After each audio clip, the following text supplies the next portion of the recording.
Do toho, odkud pocházím, nikomu nic není. Ve skutečnosti to se mnou totiž vůbec nějak nesouvisí. Nejsem tady přece proto, abych reprezentoval nějaký vyšší celek. Národ, rasu, třídu, gender nebo kulturu. Když se mě ale někdo zeptá, kdo jsem a čím se liším od ostatních, najednou se mi začne můj původ velmi hodit. Je zábavné si trochu šťouchnout do xenofobních předsudků a v kreativních oborech je jistá etnická výstřednost vlastně výhodou.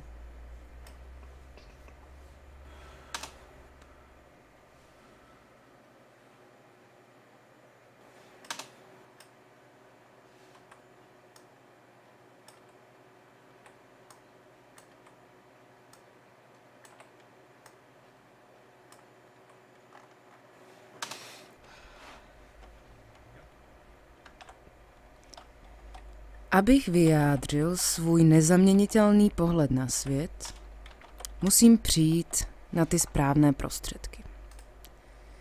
Říká se jim osvědčené postupy. Říká se jim tak proto, že je už dávno používají všichni kolem. Tím pádem jedinečnost, která se jejich prostřednictvím dá vyjádřit, je také pokaždé na chlup stejná. Mohu samozřejmě pokračovat jakoby nic a pod zástěrkou sebevyjádření rozjet produkci ve velkém. Nebo se mohu pustit do takzvaného zkoumání výrazových prostředků. Mohu také zvolit mlčení. Třeba o mně pak někdo napíše, že jsem byl radikální. Nebo se mohu sám sobě vysmát a ještě pak udělat podívanou z vlastních rozpaků.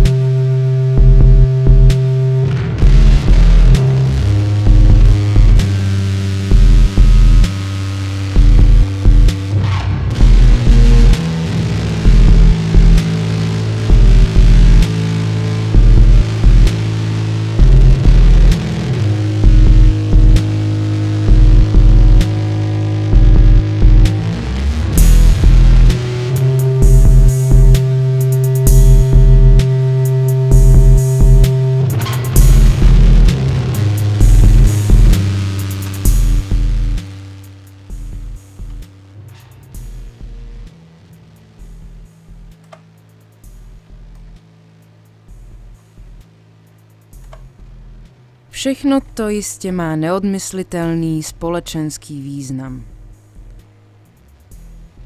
Ten se ale vůbec neodvíjí od přítomnosti konkrétního zadání. Je také úplně jedno, zda věřím, že umění může sloužit jako nástroj sociální změny. Společnost se sama vkrádá do umění, ať už to chci, nebo ne. Světe div se, ale umění vzniká v nějakých materiálních, institucionálních, politických, ekonomických a Bůh ví ještě jakých podmínkách. Ba co víc, nejenom vzniká, ale také se v nich nějakým způsobem chová. Tyto podmínky samozřejmě z velké části nedokážu ovlivnit. Mohu se leda tak rozhodnout, do jaké míry je zviditelním v díle samém a nakolik přitom budu ventilovat svůj, v podstatě irelevantní postoj.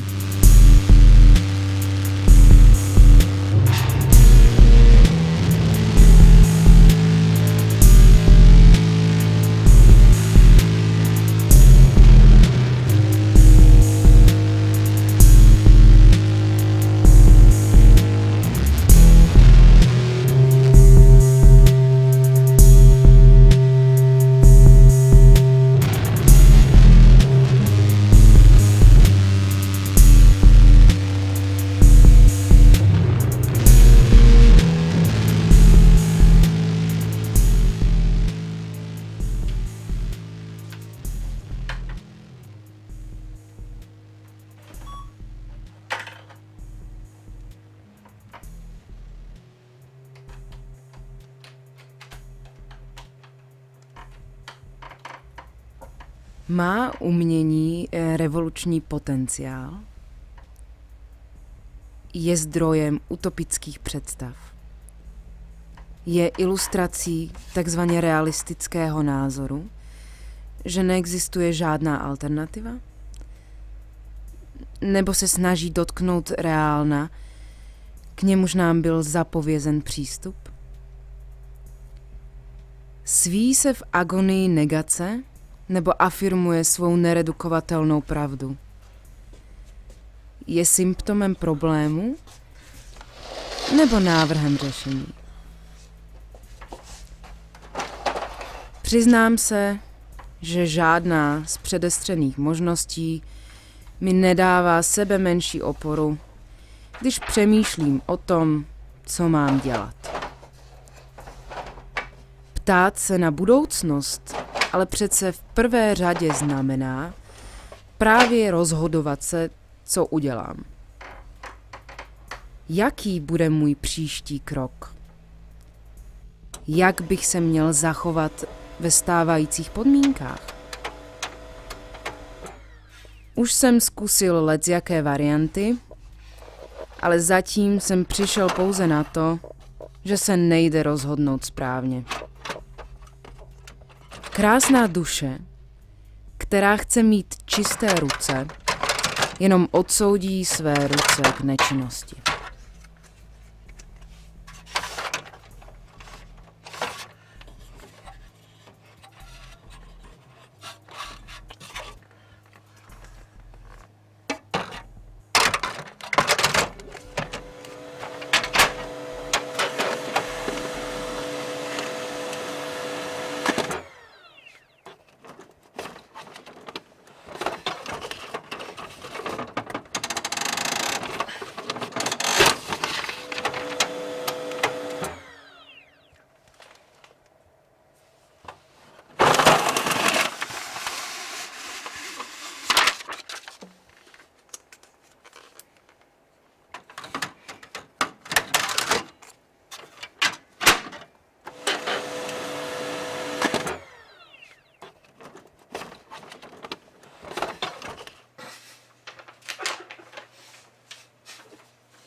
Nejdůležitější je upřímnost. Jenže jediná etická pozice, ve které si mohu dovolit být upřímný, je cynismus. Tomu také odpovídá mé umělecké vyjadřování. Usiluji v prvé řadě o pravdu. Kdybych ale chtěl říct pravdu přímo, lhal bych. Protože řeč je vždycky pokřivením. Co pak jsem to já, kdo teď mluví? Abych se dobral pravdy, postupuji oklikou. Lžu a přitom to dělám natolik okatě, aby moje lež byla hned prohlédnuta.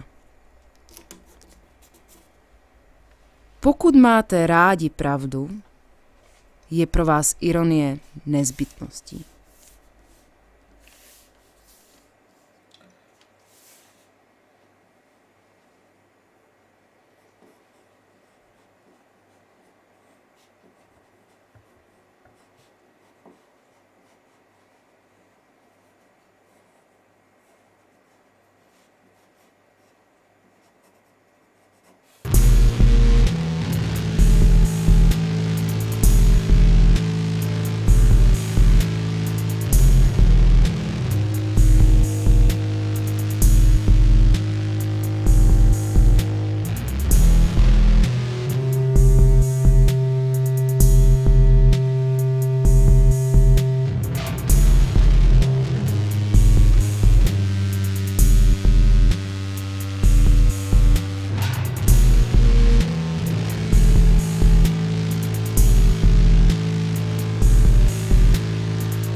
Nemám nic proti obecně rozšířenému názoru, že v umění jde především o porozumění.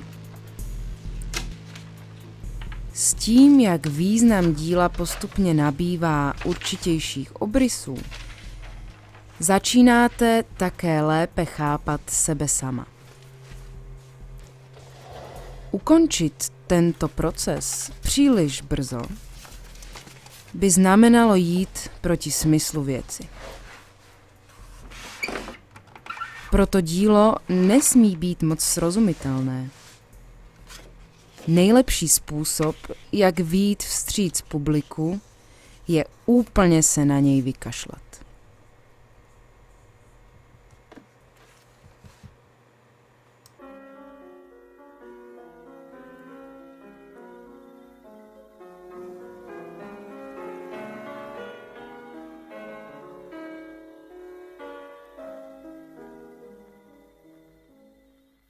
Я Москва, Север 1. Вызывается Тайга-5.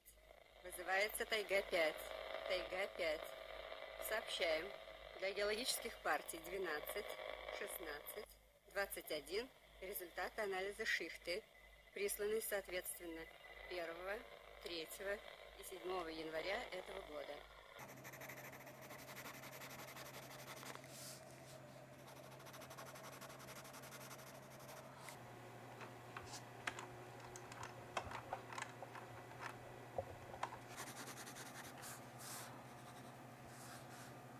Aby se proces hledání srozumitelnosti vůbec spustil, musíte se setkat s něčím cizím.